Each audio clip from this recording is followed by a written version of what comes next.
अगर मिलावट पानी में हो तो उसे वाटर पोल्यूशन कहते हैं, मिलावट अगर हवा में आ जाए तो एयर पोल्यूशन, और जब वही मिलावट खाने में आ जाए तो उसे फूड एडल्ट्रेशन कहते हैं।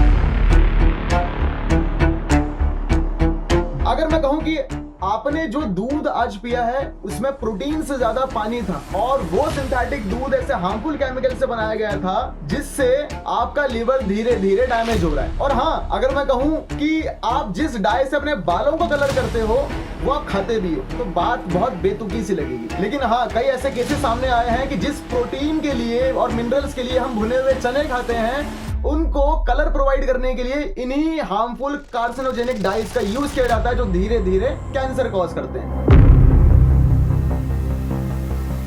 आपने कई व्यक्तियों को देखा होगा कि यार इस व्यक्ति ने तो आज तक कभी स्मोकिंग नहीं की, कभी इस व्यक्ति ने किसी टाइप का नशा नहीं किया, बट फिर भी वो मर के चला गया। उसका रीजन यही फूड एडल्ट्रेशन होता है जो धीरे धीरे कैंसर कॉज करता है। हमारे लिए तो ये फूड हेल्थ प्रोस्पेक्टिव से बहुत इंपॉर्टेंट हो सकता है, लेकिन यही फूड कई फूड इंडस्ट्रीज के लिए एक बिजनेस है, और बिजनेस में प्रॉफिट पाने के लिए यही फूड इंडस्ट्रीज इस लेवल तक मिलावट कर सकती है जिसका हमें कोई अंदाजा भी नहीं। फूड एडल्ट्रेशन की अभी अगर रीसेंट एग्जांपल्स की बात करें तो सितंबर के मंथ में जब नवरात्रि का सीजन चल रहा था, लोग फास्टिंग पे थे।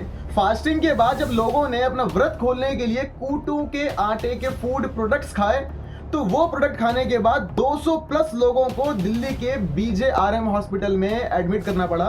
कूटू का आटा जो लोगों ने फास्टिंग में खाया था उसमें इतनी ज्यादा मिलावट थी कि लोगों को हॉस्पिटलाइज होना पड़ा, इतनी बुरी हालत होगी फूड पॉइजनिंग की वजह से। दिल्ली के जहांगीरपुरी इलाके में नवरात्र में व्रत के दौरान कुट्टू का आटा खाने से करीब 150 से 200 लोग बीमार पड़ गए।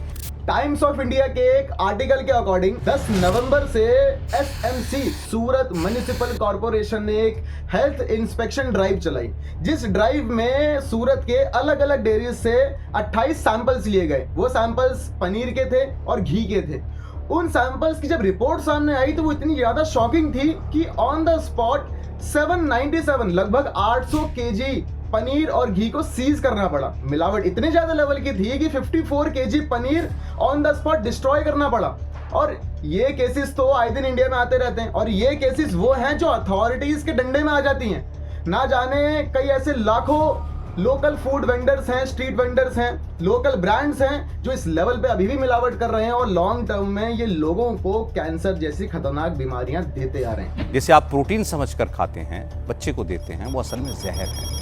अब सवाल ये उठता है कि जब इंडिया में इतने बड़े लेवल पर खाने में मिलावट चल रही है, इतने बड़े लेवल पर फूड एडल्ट्रेशन हो रहा है, तो ये जो specially designed so called food authorities हैं जैसे कि FSSAI, क्या ये काम नहीं करती? अब देखो, करप्शन तो हर डिपार्टमेंट में है, लेकिन ये कहना कि ये FSSAI और ये सारी फूड अथॉरिटीज काम नहीं करती वो गलत होगा, क्योंकि कई सिचुएशंस में ये अथॉरिटीज चाह कर भी काम नहीं कर पाती। उसमें से सबसे बड़ा रीजन पहला तो यह है कि लैक ऑफ रिसोर्सेज। भाई, पुअर रिसोर्सेज सबसे बड़ा रीजन है। इंडिया में फूड अथॉरिटीज के पास अच्छी फूड लैबोरेटरीज की कमी है, अच्छे फूड इंस्पेक्टर्स की कमी है, मॉडर्नाइज्ड टेक्नोलॉजी से भरी मशीन्स की कमी है, जिसकी वजह से जो करोड़ों में स्ट्रीट वेंडर्स हैं, फूड सर्वर्स हैं, जो करोड़ों में लाखों में लोकल ब्रांड्स हैं, उनकी टेस्टिंग करना, उनकी रिपोर्ट्स तैयार करना, उन पर ऑडिट ट्रायल्स चलाना, वो चीज पॉसिबल नहीं हो पाती। तो पुअर रिसोर्सेज के साथ साथ एक चीज और सामने आती है कि जब भी फूड एडल्ट्रेशन ब्रांड्स में पकड़ा जाता है तो उनको पनिशमेंट इस लेवल की नहीं दी जाती जिससे वो दूसरे के लिए मिसाल बन सके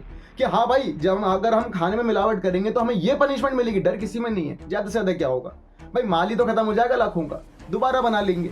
इतने बड़े लेवल पर चल रही खाने में मिलावट से खुद को और अपने परिवार को बचाना मुश्किल लग सकता है, बट इम्पॉसिबल नहीं है। अगर हम कुछ पॉइंट्स को अपने माइंड में रखें तो इस मिलावट से खुद को और अपने परिवार को कई हद तक बचा सकते हैं। सबसे पहला स्टेप तो ये कि अगर आपके पास दो ऑप्शन है, एक तो पैक्ड है और दूसरा खुला माल है जो लोकल शॉप का है, तो ट्राई करना शिफ्ट करना पैक्ड वन पर, और हमेशा पैक्ड फूड प्रोडक्ट की फूड लेबलिंग्स को पढ़ने की हैबिट डालो। उसके इंग्रेडिएंट्स क्या है, मैन्युफैक्चरिंग डेट क्या है, क्या वो एक्सपायर्ड तो नहीं है, एक्सपायरी डेट क्या है, और क्या सबसे इंपॉर्टेंट उस पर FSSAI नंबर है या नहीं है, बैच नंबर है या नहीं है, क्योंकि जिन पर बैच नंबर और FSSAI से वो रजिस्टर्ड होते हैं वो ज्यादा ट्रस्ट वर्दी होते हैं, क्योंकि उनकी ऑडिट ट्रायल्स चलती रहती हैं। दूसरी चीज ये है कि हमें खुद को सीजनल फ्रूट्स और वेजिटेबल्स पर शिफ्ट करने की कोशिश करनी चाहिए। मैं आपको एक एग्जांपल देता हूँ कि विंटर्स चल रहे हैं, अगर विंटर्स में आपको वाटरमेलन मिल रहा है, आपको पता है कि विंटर्स में सीजन नहीं है वाटरमेलन का, बट फिर भी अगर आपको मिल रहा है तो उसमें कुछ तो अडल्ट्रेशन होगी। तो ट्राई करना है कि जो सीजनल फ्रूट्स एंड वेजिटेबल्स हैं उसमें अडल्ट्रेशन के चांसेस कम होते हैं, तो अडल्ट्रेटेड फूड्स नहीं होते, आप उनको यूज करो। थर्ड ये कि अगर आप इंटरेस्टेड हो तो आप अपने घर पर ही टेस्ट ट्रायल्स कर सकते हैं, या चाहे वो मिल्क हो, पनीर हो, डेयरी प्रोडक्ट हो या सोयाबीन हो, इन सब की टेस्टिंग आप डिफरेंट वीडियो पर वीडियोस अवेलेबल हैं, आप वहां से देखो, सीखो कैसे आयोडीन का यूज करना है और इनको टेस्ट करना है, आप उनको घर पे टेस्ट कर सकते हो। फोर्थ, अगर आपको कहीं भी पता चलता है कि ये फूड एडल्ट्रेशन हो रही है, मिलावट हो रही है, या आपके घर में कोई केस निकल जाता है, तो FSSAI की वेबसाइट पर जाना है, वहां से या फिर कंप्लेन नंबर लेना और इसकी कंप्लेन जरूर करनी है, क्योंकि इन चीजों से ही हमारा सिस्टम सुधरता है। अगर हम कंप्लेन करेंगे तो सिस्टम और स्ट्रांग होगा।